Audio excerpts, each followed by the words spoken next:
नमस्कार दोस्तों, आप सबको इस नए वीडियो पर फिर से स्वागत है। साइक्लोन का फॉर्मेशन करेगा बंगाल की खाड़ी में अगले 48 घंटे पे। इससे कहां पर कैसी बारिश होगा, कहां पर कैसा प्रभाव होगा, कहां पर लैंडफॉल करेगा, इंटेंसिटी क्या होगा, इस पर पूरा डिटेल्स पे डिस्कस करेंगे। मॉडल्स क्या दिखा रहे हैं इस पर भी बात करेंगे। तो वीडियो काफ़ी इन्फॉर्मेटिव है, इसलिए चैनल को सब्सक्राइब करके वीडियो को लाइक और शेयर जरूर करें और पूरा वीडियो को आखिर तक देखने की कोशिश करें पूरी जानकारी पाने के लिए। तो 25 अक्टूबर है आज, और सैटेलाइट को देखें तो आप देख सकते हैं कि भारत के दो समुद्र पे, बे ऑफ बंगाल और अरेबियन सी पे, दो डिप्रेशन एक्टिव है। ईस्ट सेंट्रल अरेबियन सी पे और south east bay of Bengal पे दो डिप्रेशन सक्रिय है। अरेबियन सी वाला डिप्रेशन मुंबई से लगभग 750 से 800 किलोमीटर दक्षिणी पश्चिम पे है और ये उत्तर उत्तर पश्चिम पे ट्रैक फॉलो कर रहा है। साथ ही धीरे धीरे इंटेंसिफाई भी ये सिस्टम करेगा और गुजरात के आसपास आने के बाद ये रिकर्व कर सकता है ओमान की तरफ। लेकिन साइक्लोन होगा कि नहीं, इस पर ज़्यादा क्लैरिटी अभी के हिसाब से नहीं। तो वहीं पर बे ऑफ बंगाल का सिस्टम को देखें तो बे ऑफ बंगाल का सिस्टम भी डिप्रेशन का इंटेंसिटी के साथ दक्षिणी पूर्वी बंगाल की खाड़ी पे सक्रिय है। ये अभी विशाखापट्टनम से लगभग 1000 किलोमीटर दक्षिणी पूर्व पे स्थित है और जैसे जैसे टाइम आगे जाएगा ये डिस्टेंस और भी घटता जाएगा क्योंकि सिस्टम आगे बढ़ता जाएगा। और ये सिस्टम लगातार उत्तर पश्चिम पे ट्रैक फॉलो करेगा और साथ ही इंटेंसिफाई भी करेगा। और आज शायद इवनिंग के आसपास ये डीप डिप्रेशन का रूप ले जा सकता है इसी जगह पर, और कल तक ये साइक्लोनिक स्टॉर्म यानी कि चक्रवाती तूफान का रूप ले जा सकता है। बंगाल की खाड़ी का सिस्टम साइक्लोन पे बदलने के बाद ये और भी थोड़ा इंटेंसिफाई होने के साथ उत्तर पश्चिम पे लगातार आगे बढ़ता जाएगा और 28 अक्टूबर के आसपास में भी एक सीवियर साइक्लोन का रूप है आंध्र प्रदेश के काकीनाडा के आसपास कहीं पर क्रॉस करने की संभावना है। हालांकि काकीनाडा के 100 किलोमीटर नॉर्थ या 100 किलोमीटर साउथ पे कहीं पर भी लैंडफॉल इसका हो सकता है 28 अक्टूबर को एक सीवियर साइक्लोन का इंटेंसिटी पे, ऐसा संभावना अभी दिखाई दे रहा है। और लैंडफॉल के बाद ये दक्षिणी पश्चिमी उड़ीसा, छत्तीसगढ़, पूर्वी मध्य प्रदेश, झारखंड, बिहार से होकर बांग्लादेश और आसपास के उत्तर पूर्वी भारत के पास जाने के बाद 1 नवंबर तक कमजोर हो जा सकता है। इससे कहां पर कैसी बारिश हो सकती है और विंड स्पीड कहां पर कैसा होगा, इस पर आगे डिटेल्स पे बात करेंगे। तो बारिश का मैप को देखें तो अरेबियन सी वाला डिप्रेशन से आज कोस्टल महाराष्ट्र पे भारी बारिश कुछ जगह पर हो सकती है और कल इसके असर से गुजरात, सौराष्ट्र और उत्तरी गुजरात पे भारी बारिश कुछ हिस्सों पे हो सकती है और मध्य प्रदेश, महाराष्ट्र के भी कुछ हिस्सों पे बारिश हो सकती है कल। और 27 अक्टूबर और 28 अक्टूबर को गुजरात, सौराष्ट्र, कच्छ के कई इलाकों में भारी बारिश का संभावना है और कुछ जगह पर अति भारी बारिश भी हो सकती है।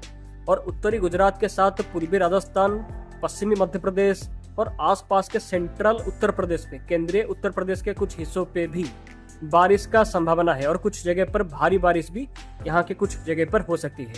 आप स्क्रीन पर बारिश का फोरकास्ट पे देख सकते हैं। ऐसा बारिश को लेकर सिग्नल लगातार आ रहे हैं। हालांकि 1 नवंबर तक गुजरात, सौराष्ट्र और आसपास के कच्छ के हिस्सों पे बारिश कंटिन्यू करेगा अरेबियन सी वाला सिस्टम का प्रभाव से। कुछ मॉडल के हिसाब से में भी अरेबियन सी वाला सिस्टम साइक्लोन का रूप भी ले सकता है 29 से 30 अक्टूबर के आसपास, लेकिन संभावना कम है और ये कहीं पर क्रॉस करेगा ऐसा लग भी नहीं रहा क्योंकि गुजरात के आसपास ये सिस्टम आने के बाद रिकर्व करके ओमान की तरफ जाएगा और वहां पर कमजोर हो जा सकता है समंदर के ऊपर ही।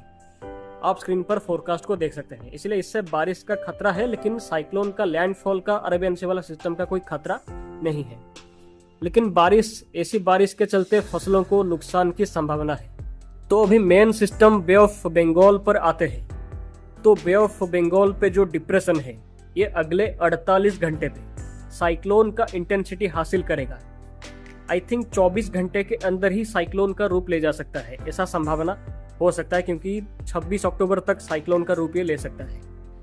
और ये सिस्टम के प्रभाव से आज से 27 अक्टूबर तक अंडमान निकोबार के हिस्सों पे तेज बारिश के साथ 40 से 50 और गस्टिंग पे 60 किलोमीटर प्रति घंटे की तेज हवा गस्टिंग पे चल सकता है अंडमान निकोबार के हिस्सों पे। और ये इंटेंसिफाई होने के साथ जैसे जैसे उत्तर पश्चिम पे आगे जाएगा तो उससे 27 अक्टूबर से तटीय आंध्र प्रदेश यानी कि कोस्टल आंध्र प्रदेश और कोस्टल उड़ीसा पे भारी बारिश बढ़ना शुरू कर देगा 27 अक्टूबर से सिस्टम का प्रभाव से। और 27 अक्टूबर को ही भारी बारिश हो सकती है आंध्र प्रदेश और उड़ीसा के तटीय हिस्सों के सभी हिस्सों पे बारिश का खतरा हो सकता है 27 अक्टूबर से। और कोस्टल हिस्सों पे सबसे ज्यादा प्रभाव 28 अक्टूबर को रहने वाला है, क्योंकि 28 अक्टूबर को लैंडफॉल ये कर सकता है। ये संभावित साइक्लोन 28 अक्टूबर के इवनिंग के आसपास आंध्र प्रदेश के काकीनाडा के 100 किलोमीटर नॉर्थ या 100 किलोमीटर साउथ पर कहीं पर क्रॉस कर सकता है, एक सीवियर साइक्लोन का रूप में। इसीलिए कोस्टल आंध्र प्रदेश रायलसीमा के कई इलाकों पे भारी से अति भारी बारिश के साथ कुछ जगह पर अत्यधिक भीषण बारिश यानी कि एक्सट्रीमली हेवी रेन हो सकती है 28 अक्टूबर को आंध्र प्रदेश के हिस्सों पे। और उड़ीसा के भी तटीय हिस्सों पे भारी बारिश के साथ कुछ जगह पर अति भारी बारिश हो सकती है 28 अक्टूबर को सिस्टम साइक्लोन का असर से। और 28 अक्टूबर से वेस्ट बंगाल झारखंड के भी हिस्सों पे भारी बारिश बढ़ना शुरू करेगा, क्योंकि इससे पूर्वी हवाएं बंगाल की खाड़ी से भारत के अंदर की तरफ एंटर करेगा, इसलिए नमी की मात्रा बढ़ने के चलते बादलों का फॉर्मेशन करेगा। इसलिए भारत के कई राज्यों पे इसके असर से बारिश बढ़ सकता है 28 अक्टूबर को। और ये साइक्लोन क्रॉस करने के बाद धीरे धीरे कमजोर होगा और उत्तर पूर्व की तरफ रिकर्व कर सकता है, क्योंकि पश्चिमी विक्षोभ एक उसी टाइम पर उत्तर भारत के पहाड़ों को इम्पैक्ट कर सकता है। इसलिए इसके असर से साइक्लोन का फॉर्मेशन करने के बाद जब लैंडफॉल करेगा तो उसके बाद ये लैंडफॉल के बाद रिकर्व कर सकता है पश्चिमी विक्षोभ का इन्फ्लुएंस के चलते। और 28 अक्टूबर के इवनिंग के आसपास आंध्र प्रदेश के पास पे क्रॉस करने के बाद ये उत्तर पूर्व की तरफ रिकर्व करेगा और छत्तीसगढ़, दक्षिणी उड़ीसा, पश्चिमी उड़ीसा, पूर्वी मध्य प्रदेश के हिस्सों को इम्पैक्ट देते हुए झारखंड, बिहार तक जाएगा 30 अक्टूबर तक। और 31 अक्टूबर तक बांग्लादेश के पास जाने के बाद कमजोर हो जा सकता है और 1 नवंबर तक इसके असर से बारिश जारी रह सकता है। इसलिए 28 अक्टूबर और 29 अक्टूबर को दक्षिणी उड़ीसा, पश्चिमी उड़ीसा, पूरा छत्तीसगढ़ के कई इलाकों पे अति भारी बारिश से अत्यधिक भारी बारिश हो सकती है। और 28 और 29 अक्टूबर को पूर्वी मध्य प्रदेश और विदर्भ के साथ आसपास के हिस्सों पे भारी बारिश साइक्लोन के असर से हो सकती है। और बिहार, झारखंड, वेस्ट बंगाल के हिस्सों पे 28 अक्टूबर से ही बारिश बढ़ना शुरू कर देगा ये साइक्लोन के असर से। लेकिन सबसे ज्यादा बारिश का प्रभाव 29 अक्टूबर से 30 अक्टूबर को होगा। और 29 और 30 अक्टूबर को उड़ीसा, वेस्ट बंगाल, झारखंड, बिहार, पूर्वी उत्तर प्रदेश के हिस्सों पे भारी बारिश, अच्छी बारिश हो सकती है। लेकिन झारखंड, बिहार और नॉर्थ वेस्ट बंगाल और उत्तरी बांग्लादेश के बड़े इलाकों पे अति भारी बारिश हो सकती है। अभी का ट्रैक जो दिखा रहा है उसके असर से ऐसी बारिश का संकेत है। तो आप देख सकते हैं कि पूरे बिहार, झारखंड और नॉर्थ बंगाल के साथ नॉर्थ बांग्लादेश के हिस्सों पे अति भारी बारिश से अत्यधिक भारी बारिश का संकेत है 28 से 30 अक्टूबर के दौरान। ऐसा हुआ तो ये सभी हिस्सों पे फिर से बाढ़ की कंडीशन बन सकता है। बिहार के हिस्सों पे सबसे ज्यादा बारिश को लेकर मॉडल संकेत कर रहे हैं।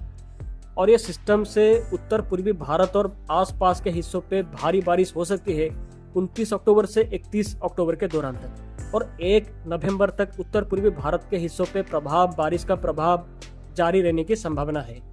तो ये पूरे हिस्सों पे साइक्लोन के असर से कैसी बारिश का संकेत है आप मॉडल पे देख सकते हैं। तो अब विंड स्पीड कहां पर कैसा होगा उसके बारे में बात करेंगे।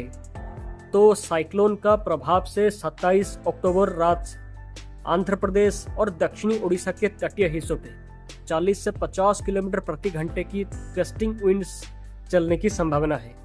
और 28 अक्टूबर को जबकि सिस्टम साइक्लोन लैंडफॉल करेगा आंध्र प्रदेश के पास पे सीवियर साइक्लोन का इंटेंसिटी पे।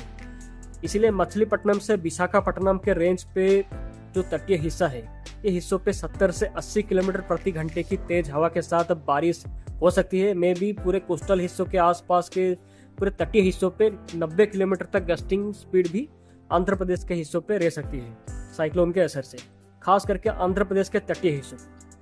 और उड़ीसा के तटीय हिस्सों पे 40 से 50 गस्टिंग पे 65 किलोमीटर प्रति घंटे की तेज हवा गस्टिंग पे चल सकता है 28 अक्टूबर को खास करके। और ये सभी हिस्सों पे हवाएं उत्तर पूर्व से लेकर पूर्व दिशा से आने की संभावना है। और आंध्र प्रदेश ओडिशा के तटीय हिस्सों पे ऐसी हवाओं का प्रभाव 29 अक्टूबर तक कंटिन्यू कर सकता है। और फिर धीरे धीरे सिस्टम कमजोर होने के साथ जैसे जैसे आगे जाएगा तो हवाओं का प्रभाव घटता जाएगा। हालांकि अभी के हिसाब से साइक्लोन का मैक्सिमम इंटेंसिटी सीवियर साइक्लोन का ही रह सकता है, उससे ज्यादा स्ट्रॉन्ग होने की संभावना काफी कम है। तो मॉडल पे आप देख सकते हैं कि west central bay of Bengal और सिस्टम के चारों तरफ 80 से 100 किलोमीटर गस्टिंग पे विंड्स साइक्लोन के असर से मॉडल दिखा रहा है। ये एक सीवियर साइक्लोन का संकेत मॉडल दे रहा है फिलहाल। हालांकि ऐसी हवाओं का प्रभाव समंदर पे ही रहेगा, लैंड के ऊपर इतना हवा होने की संभावना नहीं है। 70 से 80 गस्टिंग पे 90 किलोमीटर प्रति घंटे की मैक्सिमम हवा आंध्र प्रदेश के तटीय हिस्सों पे लैंडफॉल के जगह पर हो सके, लेकिन उससे ज्यादा का संभावना अभी के हिसाब से तो नहीं है। लेकिन अगर इंटेंसिटी ज्यादा थोड़ा और भी बढ़ता है तो शायद हवाओं का प्रभाव बढ़ सकता है, लेकिन अभी के हिसाब से ये संभावना काफी कम है। और ये साइक्लोन के असर से आंध्र प्रदेश ओडिशा के तटीय हिस्सों पे ऊंची लहरें समंदर से आने की संभावना है। स्टॉर्म सर्ज का खतरा रह सकता है 27 से 29 अक्टूबर के दौरान। इसलिए मछुआरों को समंदर पे जाने की अनुमति नहीं है। आंध्र प्रदेश ओडिशा के तटीय हिस्सों कम से कम 30 अक्टूबर तक अनुमति नहीं है। और ये साइक्लोन जाने के बाद एक और सिस्टम फिर से साउथ चाइना सी से आ सकता है। आप ECMWF AI मॉडल को देख सकते हैं वैसे। और ECMWF AI मॉडल ऐसा दिखा रहा है कि मे बी जो सेकंड सिस्टम का फॉर्मेशन साउथ चाइना सी से होके आ रहा है, ये सिस्टम ये साइक्लोन जाने के बाद ये सेकंड सिस्टम में भी इंटेंसिफाई कर सकता है और उड़ीसा, वेस्ट बंगाल, बांग्लादेश की तरफ जा सकता है। नवंबर के पहले हफ्ते के दौरान दूसरा स्टॉर्म का प्रभाव रह सकता है ये सभी हिस्सों पे। हालांकि दूसरा सिस्टम जो आ रहा है उसका एग्जैक्ट ट्रैक, इंटेंसिटी कहां पर कैसा प्रभाव होगा, इस पर कोई भी क्लैरिटी, कुछ भी क्लैरिटी अब तक नहीं है। पहला वाला साइक्लोन के जाने के बाद ये वाला सिस्टम के ऊपर फोकस करेंगे। अभी 4-5 दिन के बाद ही इस पर पिक्चर क्लैरिटी थोड़ा आ सकता है। तो दोस्तों, उम्मीद है आपको ये जानकारी से काफी कुछ पता चला होगा दोनों सिस्टम के बारे में। संभावित साइक्लोन कहां पर लैंडफॉल करेगा, कहां पर कैसी बारिश इससे हो सकता है, हवाओं का प्रभाव क्या होगा, इंटेंसिटी क्या होगा, इसके बाद जो एक और सिस्टम का फॉर्मेशन करेगा उसका अपडेट के ऊपर भी यहाँ पर आपको जानकारी हमने दिया है। तो ऐसे ही डिटेल्स पे जानकारी पाने के लिए आप हमारे चैनल को सब्सक्राइब जरूर करें, वीडियो को लाइक और शेयर भी जरूर करें। तो फिर मिलते हैं अगले वीडियो पे साइक्लोन के एक और अपडेट के साथ। तो आप सभी का दिन शुभ हो। फिर मिलते हैं अगले वीडियो पे। बाय।